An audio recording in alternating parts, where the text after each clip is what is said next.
Hi everyone, again this is John Kim, and we're going to be doing Chapter 16, Honors Algebra 2, Section 2. This is part of the harder chapters of this book right over here. It's called Advanced Mathematics by Brown, and Chapter 16 is one of the more difficult sections, as I stated earlier. So let's get started with Chapter 16, Section 2. I'm just going to do the examples and explain what the example says, and I spent about 5 minutes looking at the problems, and the examples seems to solidify what the problems are trying to have you do. So let's look at just the examples 1 through 4. There are 2 yellow balls, 2 yellows, and 3 green balls are placed in a jar. One ball is randomly chosen, its color is noted, and the ball is put back in the jar. That's the procedure is repeated for the second ball. So there's the ball is put back in the jar. So that's going to be something that's going to be really important. Find the probability that both balls are the same color.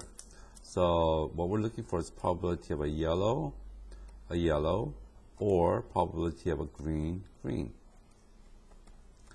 Well, if you see the word or, usually that means to add. So it's a probability of a yellow and a yellow, added to a probability of a green and then a green. Okay, and let's get a tree diagram to see what happens. So you can have 2 events on the tree diagram. The first event you can have here is going to be a yellow. The yellow is 2 out of 5. That's the event that you want divided by the total event possible. Probability of green event is 3 out of 5 then. And then the second ball that is replaced back. So probability of a yellow is 2 out of 5 again, and then a green ball is 3 out of 5. And the probability of green ball here, a yellow ball here is 2 out of 5, and probability of green is 3 out of 5. So there you have the tree diagram of how the events are, all of the events, which is the sample space. The probability of a yellow and yellow is this first one, and then a yellow, which means you multiply. So 2/5 times 2/5 is equal to 4 over 25. Probability of green and a green, and then a green is 3/5, and then, which means multiplied by 3/5 again, 9/25. So it's going to be 13 over 25. Okay, we're not looking for any probability of yellow green or green yellow. So yellow green, green yellow. So the answer is 13 over 25. Example number 2, it's a little bit different problem. You have 2 yellow again and 3 green. It says rework example 1 if the ball is not put back in the jar before the second ball is chosen. So here's what happens. The probability of a yellow is 2 out of 5 again. The probability of green is 3 out of 5. And then given that it's yellow, what's the probability of yellow? So you already took one of the balls out, which is 1. So there's 1 yellow ball out of 4 balls that's left in the jar. And what about a green? You still have 3 green left out of 4 to get a green. In this case, once the first ball is chosen, the green, what's the probability of yellow? You have 2 yellow balls left divided by 4, because you took one out, didn't put one back. The probability of a green here is going to be you took one of the green out, so you have 2 left out of 4 balls that you can choose from. So in this case, the probability of same color, which is a yellow, yellow, or green, green, same different way to write it. It's going to be 2/5 times 1/4. It's going to be 2/20th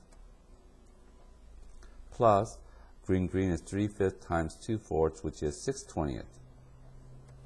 8/20th, which reduces to 4/10, which reduces again to 2/5.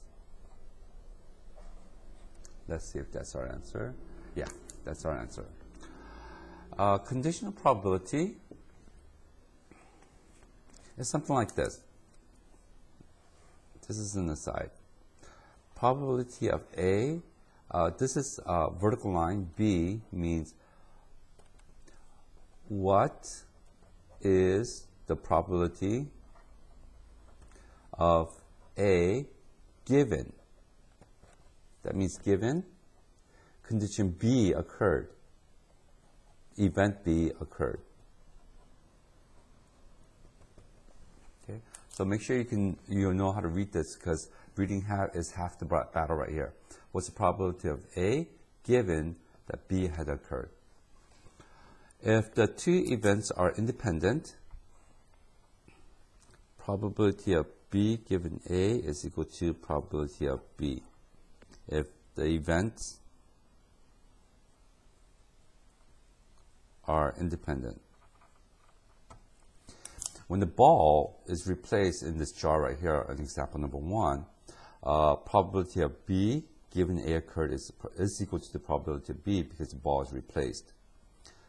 And example 2, because the probability of a yellow ball is different than over here, instead of 1/4, it's 2/5. So this event is different because of what the first ball happened was. So it's a little bit different. So this is a conditional probability. The events are dependent upon which ball was taken out first. In the first example, because the ball is replaced, this event or this probability is totally independent. Okay. So let's use a general rule for probability of events. Okay, I'm actually going to use the back of this page. Save a tree. So here's rule 1. Probability of A and B is equal to the probability of A times probability of B given that A had occurred. Okay, so this is a dependent event. B depends on what A had occurred or not. If the events are independent, then you use rule 2. Probability of A and B is equal to the probability of A times the probability of B. Okay. So rule 2 is independent and rule 1 is dependent. Oh, also, when they write probability of A or B, A and B, you could also write a probability of A intersection B as well, where A and B intersect, where they both occur, where event A occurs and where event B occurs. So that's why it's called intersection. Let's look at example number 3.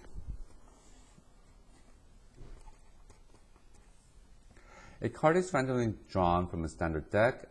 Show that the events Jack and Spades are independent. Find the probability of Jack given it's a spade and probability of a Jack. If these events are equal, then they are independent. If these events are not equal, then they are dependent.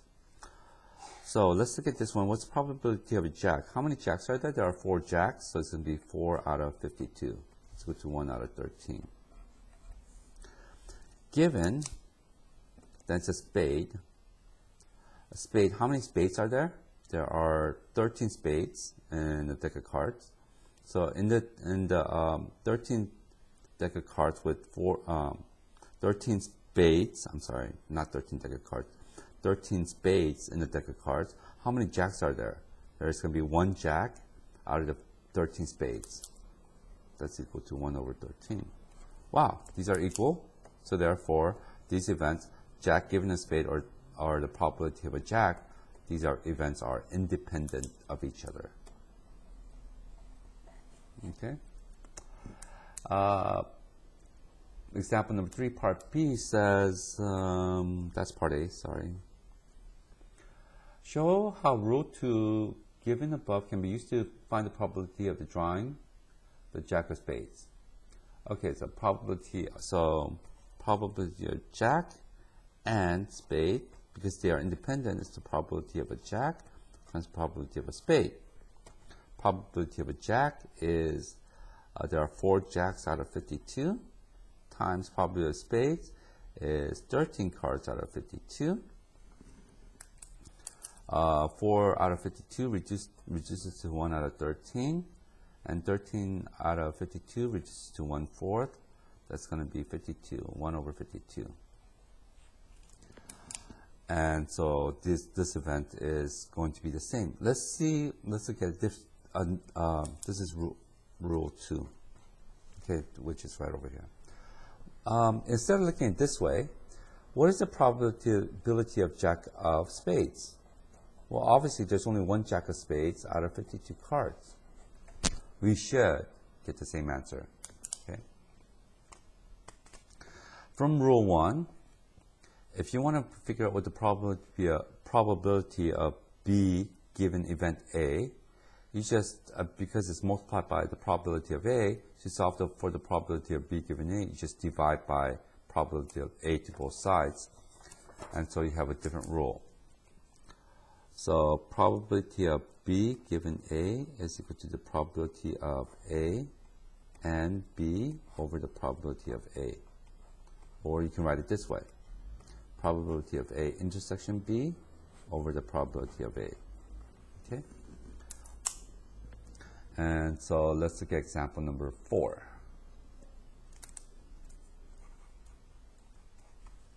Hopefully this should be sufficient enough to help you guys do most of the problems in the next page or so. Okay. It says each student in the class of 30 studies one foreign language. So I'm actually going to write this out somewhere. I noticed that half the students of mine quite don't understand what's going on of how to read tables and stuff like that.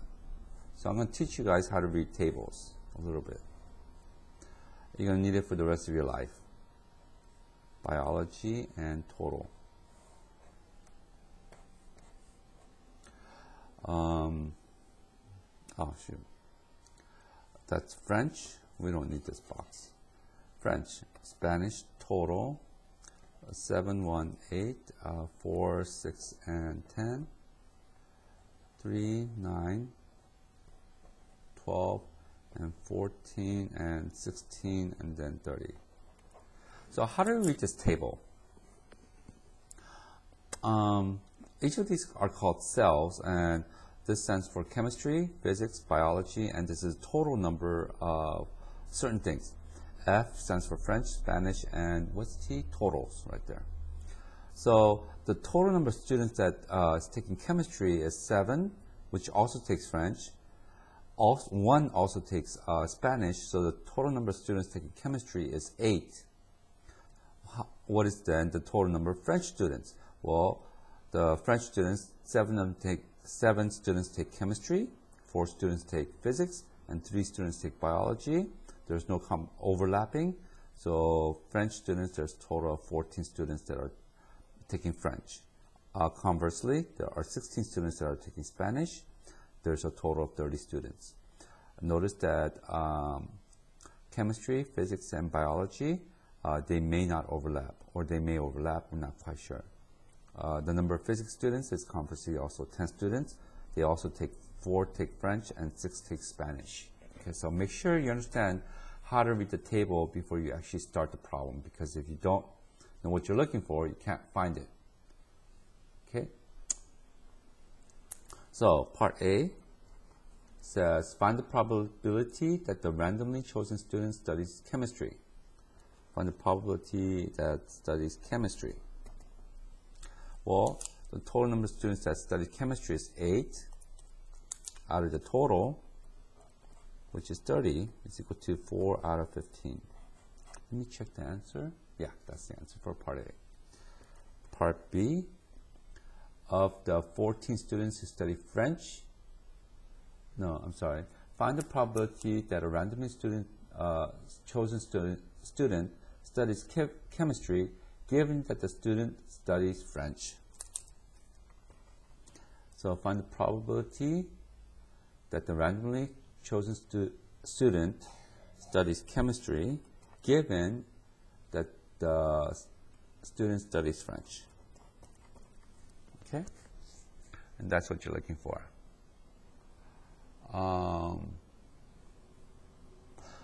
So from the given it's a French student, so there are a total of 14 French students, right? So given that it's one of the 14 French students studying French, how many study chemistry?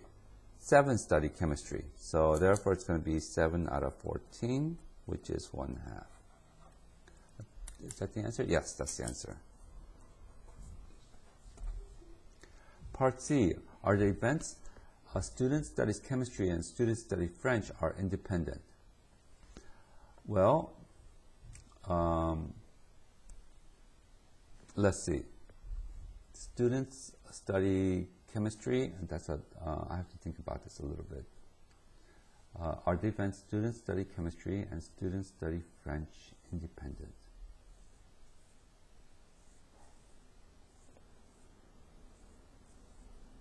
Okay, what's the probability of chemistry given F French? Is that the same thing as probability of chemistry? Because if these are equal, then it's independent. If not equal, then it's dependent. So that's what we have to figure out. We just figure out what the probability of students studying chemistry given French is, which is 1/2. Question mark. What's the probability of a student studying chemistry? Chemistry students, there are a total of 8 divided by the total, which is 30. 8 over 30, which is equal to 4 over 15. Oh, we already had that right there. Obviously, 1/2 does not equal 415. Therefore, they are dependent. Okay. Hope it helped, and good luck with the homework.